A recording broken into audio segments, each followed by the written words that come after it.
In this episode, we're talking about Anglicized, guys. America is a country born of immigrants, where historically people came from the world over to have their native languages butchered and mangled into an Anglo stew. The concept of the American melting pot was first written about by J. Hector St. Jean de Crèvecoeur. That's a hell of a name. Dude's last name means heartbreak. De Crèvecoeur immigrated to the New World in the 1750s and wrote enthusiastically of individuals of all nations being melted into a new race of men, whose posterity will one day cause great changes in the world. How about that? It's still an evocative metaphor in America today, but many have tried to drop it in favor of the salad bowl metaphor. This makes sense, different cultures existing within the American identity. But come on, salad?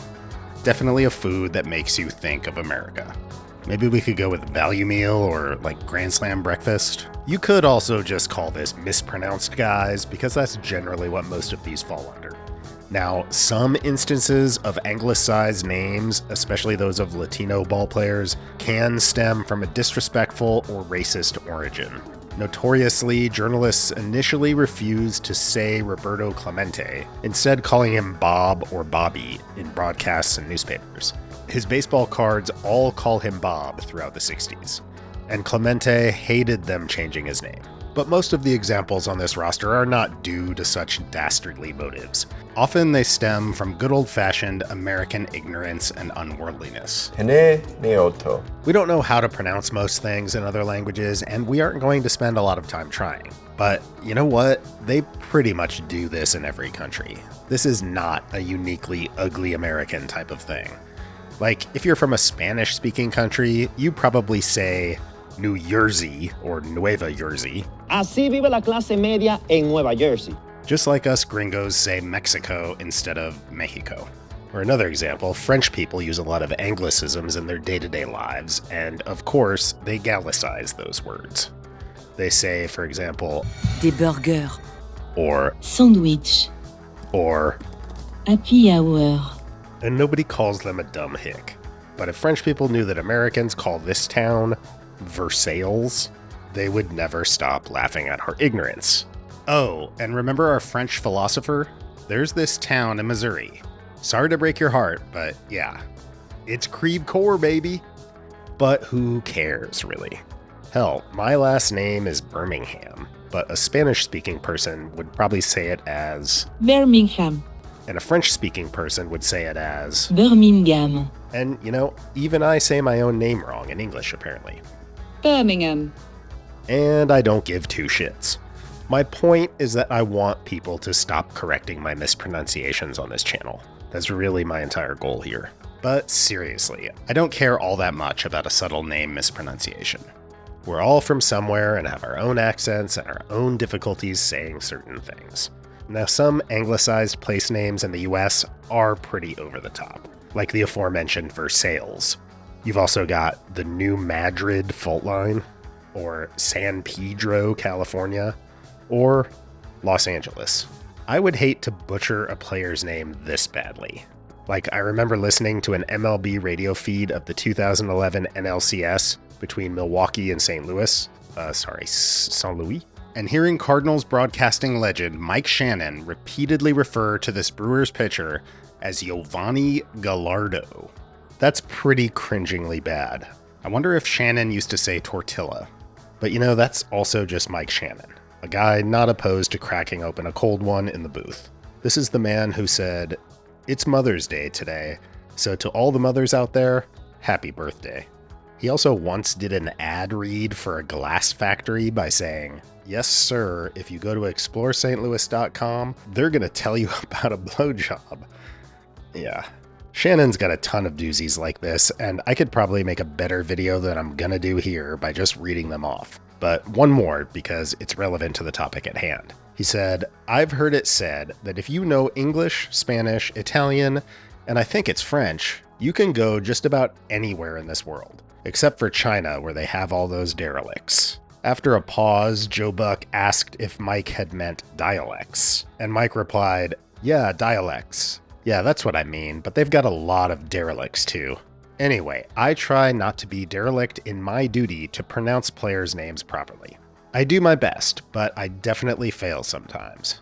And I do appreciate being corrected when I'm wrong. Thank you, Daryl. Drill. Sorry, drill. Drill, yes. But sometimes people can be weirdly nasty about it. And to some extent, I understand that.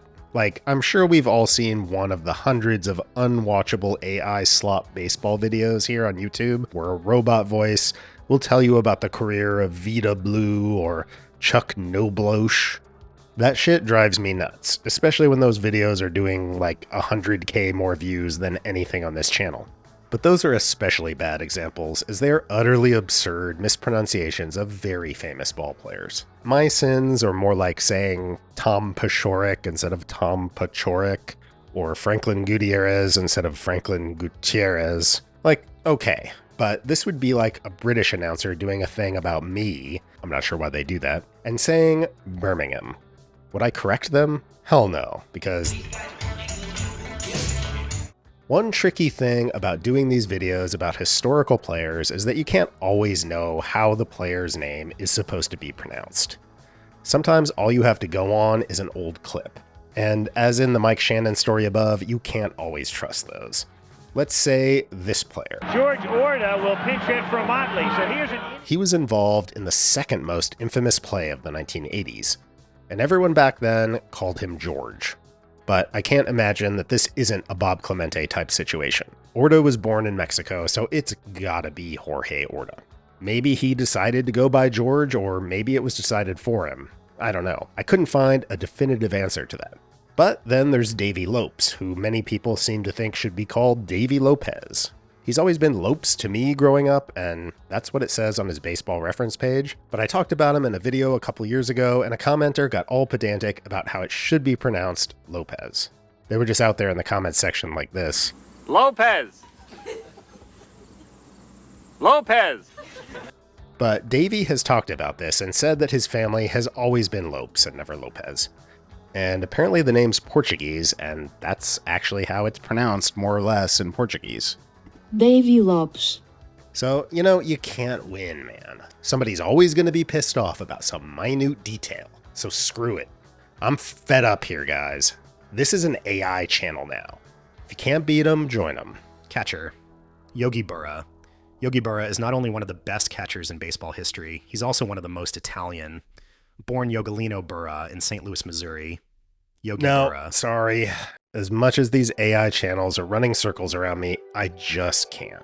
Yogi was actually born Lorenzo Pietro Berra, but his parents decided to anglicize his name to Lawrence Peter Berra. Name assimilation has a long history in America, a custom which has historically conferred social and economic benefits, especially in the days when Berra grew up and there was much more discrimination against Italian Americans. There's a common misconception that large numbers of immigrants had their names forcibly anglicized on Ellis Island. There's a phrase for this, the Ellis Island Special, but this appears to be a myth, one perpetuated by this scene in The Godfather. Vito Andolini from Corleone. Vito Corleone. But this sort of thing didn't really happen. Immigrants' names were already written down on the ship's manifest when it pushed off, so officials on Ellis Island weren't writing down new names for these people. And Ellis Island immigration officials were often immigrants themselves and on average spoke 3 languages. These were hardly ignorant buffoons just running roughshod over people. I mean, come on, America wouldn't do that. The more obvious thing is that immigrants changed their names themselves. My dad did a bunch of genealogy stuff and traced our family back to near Galway, Ireland. He came to the conclusion that our Irish ancestor who first came over possibly adopted the name Birmingham because it was perceived as a higher class name.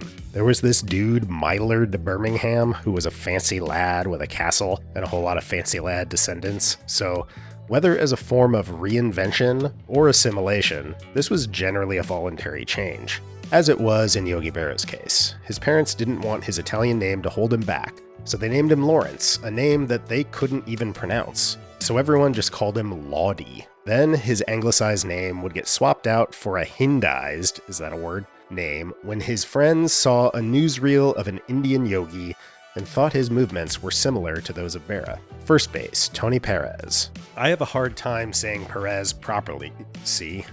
I have a hard time saying Pérez properly because it's just ingrained from hearing the Pérez pronunciation on baseball broadcasts forever. And this is one mispronunciation that seems especially dumb on Americans' parts because there's this little guy right here just bonking that first E on the head. But, we don't use accent marks in English, so we're just kind of blind to them. So this is one that is still commonly mispronounced to this day, including by me on this channel many times, I'm sure. Although, if you want to get nutty with it, you could say that Pérez is, I guess, a Latin Americanized pronunciation. In Spain, you'd get all lispy with that Z. Pérez. Second base. Napoleon... something. This one's probably the baseball name that has the least consensus on how it should be pronounced. Clearly, it's of French origin, so with the French phonetics, it should be, I guess, Lajoie, which is actually how Nap preferred it. But from what I've read, it was likely pronounced at the time as Lajoie, or Lajoie, or Lajoie, or something like that. In fact, there used to be a Cleveland Indians blog called It's Pronounced Lajoie. This is a pretty insane anglicization, but as English speakers, unless you've studied a bit of French, you don't know what to do with all those damn vowels. Still, I don't know how it didn't become Lajoie. That seems like the most reasonable way to anglicize it. Baseball Reference lists 2 pronunciations for him, and I'm just going to go ahead and use Lajoie since that's what the man preferred. My favorite story about Lajoie concerns the batting title race of 1910 between him and Ty Cobb. The Chalmers Automobile Company had promised the winner a brand new car, valued somewhere between $1,500 and $3,000, which in today's dollars is $50 to $100,000. Going into the final day of the season, Cobb had an almost insurmountable lead and was sitting out the final game. Lajoie would have needed 7 or 8 hits in a doubleheader against the St. Louis Browns to get back in it. But Knapp didn't give up, especially since he had an ace up his sleeve: spite. Ty Cobb was one of the most despised dudes back in those days, and in an all-time petty move which would lead to his firing, Browns manager Jack O'Connor played his third baseman way back behind the bag every time Lajoie came up to bat, leading to 7 consecutive bunt singles to seemingly seal the title. Lajoie would receive a telegram from 8 of Cobb's teammates, who must have been reveling in the schadenfreude. But 1 week later, league president Ban Johnson declared Cobb the winner by a minuscule margin. A Detroit box score where Cobb had gone 2 for 3 had been recorded twice. A statistician realized this error in 1978, which would have meant Lajoie was indeed the batting champion. But in 1981, Commissioner Bowie Kuhn rejected an appeal to retroactively award him the title. I guess it's a dubious record either way. Weirdly, on their baseball reference pages, Lajoie and Cobb both get black ink as the league leader that year. At third base, I'm going with a weird Franco-German platoon. 2 switch hitters with significant platoon splits. Red Schoendienst. Hall of Famer Red Schoendienst was mainly a second baseman, but he did play a fair amount of third, short, and outfield. I said earlier that Americans are blind to accent marks, and same goes for umlauts, unless we're trying to get really metal. So the umlauted O in German is basically the same as OE. For example, Dankeschön, which in German is pronounced Dankeschön, Schön, and is usually spelled like this. So I'd assume Schoendienst for a German would be pronounced Schoendienst. And maybe it also had an umlaut in the old country, which got dropped in order to become more American. Although that was really doing the bare minimum of assimilation, because this is still a real enigma to pronounce based on the spelling. And Schoendienst was much better batting left-handed, so he'll start against righty pitchers. We'll pair red with Jim Lefebvre, whose name in French would be pronounced Lefebvre. Lefebvre. If you're like me, you remember Lefebvre more from his coaching career in the 80s and 90s, but he was kind of a what-could-have-been guy. Had an amazing first 2 seasons, including a Rookie of the Year season in 1965. He came up as a second baseman who also moved to third at times. And he had a surprising amount of pop, hitting 24 dingers in 1966. But as his career progressed, the injuries piled up.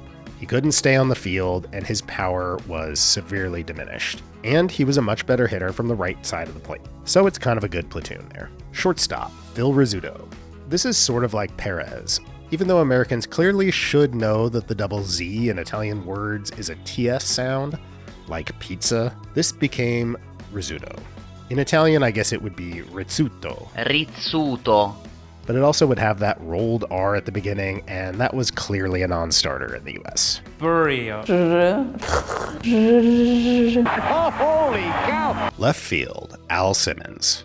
This Hall of Famer was the son of Polish immigrants and was born with this very Polish name. That first name is, I guess, pronounced Alois in Polish. Alois Szymański. I like that they decided to anglicize the name and call him by the very American-sounding Aloysius or Aloysius. But Simmons invented his more known moniker after getting annoyed with people's consistent mangling of his name.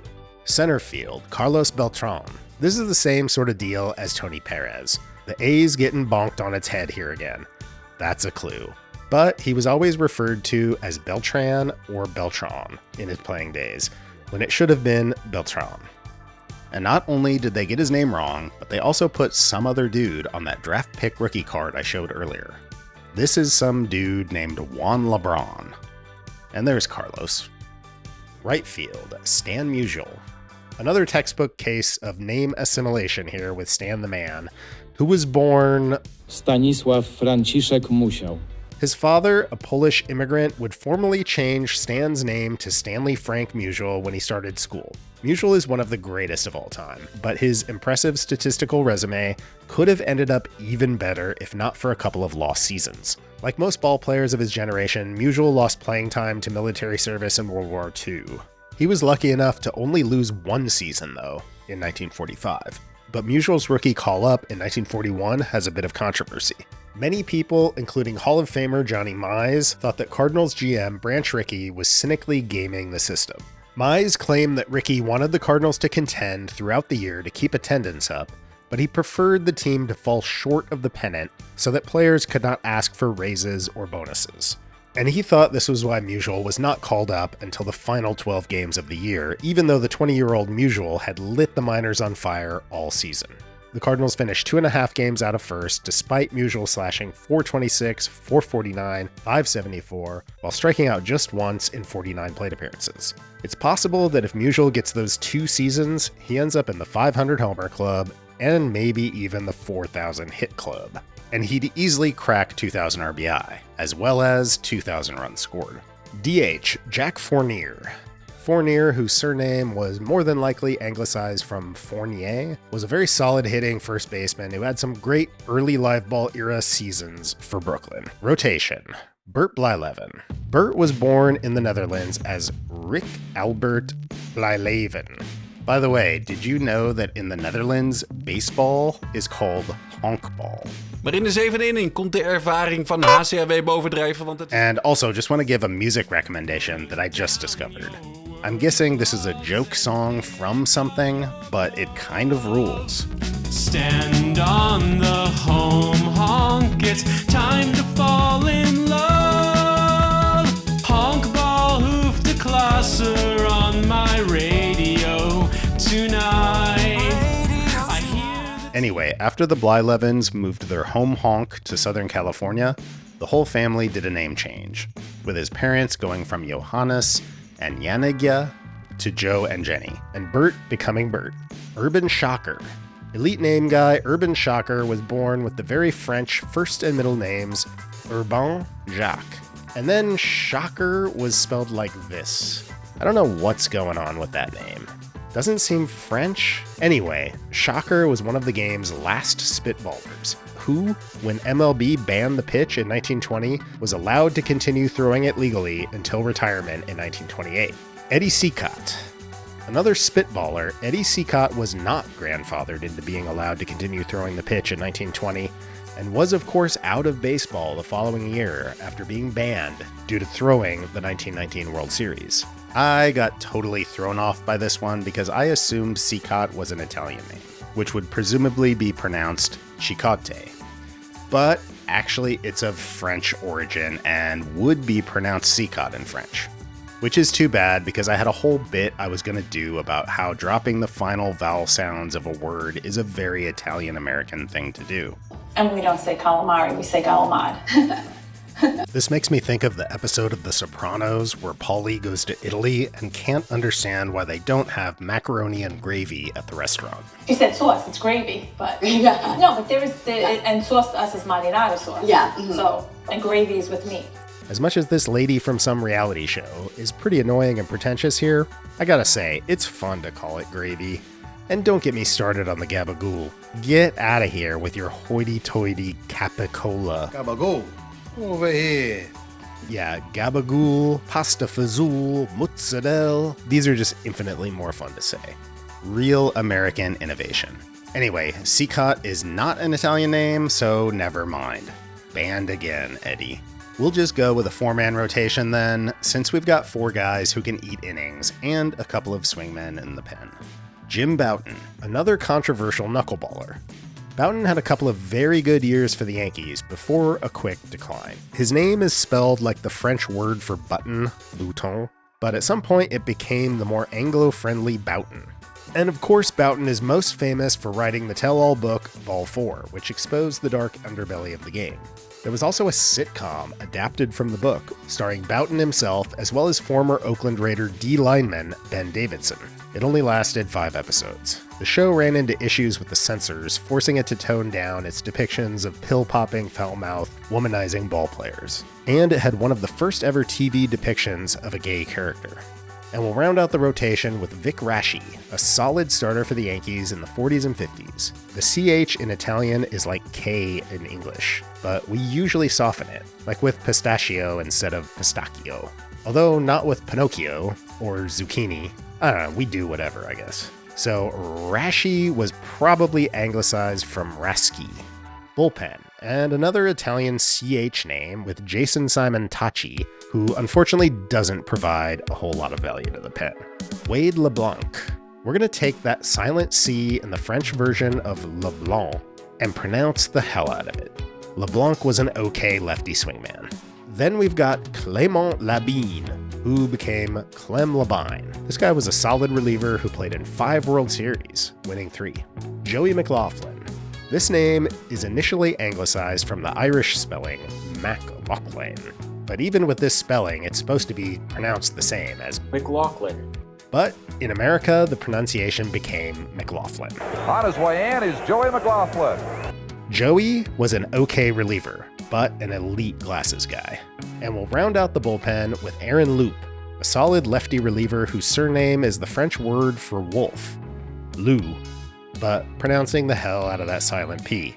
Bench, catcher, Tony DePhillips. This guy just played 1 season in 1943, but that seems to be a pretty extreme anglicization of what must have been DeFilippo. Shortstop, Mark Belanger, another French one here. Belanger's father was French-Canadian, so it's assumed at some point this would have been pronounced, I guess, Belanger. Gives us an elite defensive backup. Outfield, Johnny Dickshot.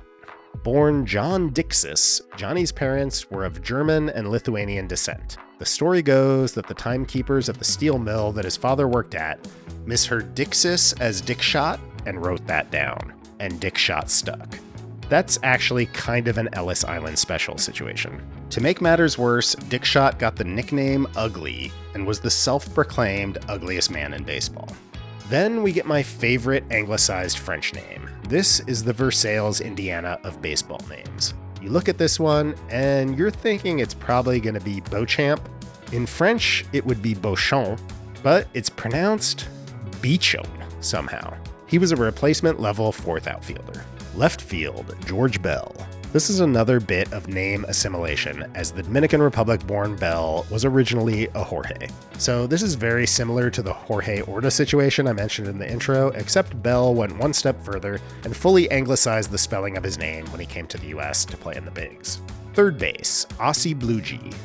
Then we get a glove-first third baseman in Ossie Bluege, whose name was likely of German origin.